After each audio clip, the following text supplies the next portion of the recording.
Tervetuloa mukaan tekemään kuningaskannu.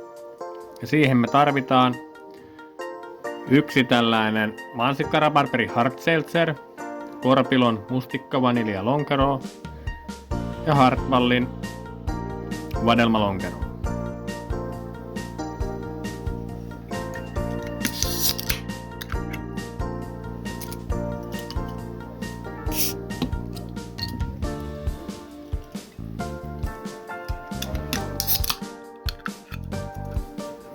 Noin, ja sitten me tarvitaan kylmä kannu, noin 10 jäätä, ja lähdetään skaataan.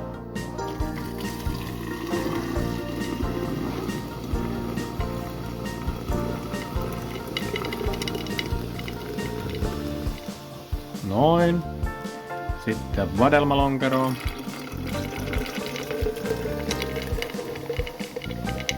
Kannu vähän hikoilee, kun tuli suoraan pakkasesta. Ja viimeisenä mustikkalonkeroon.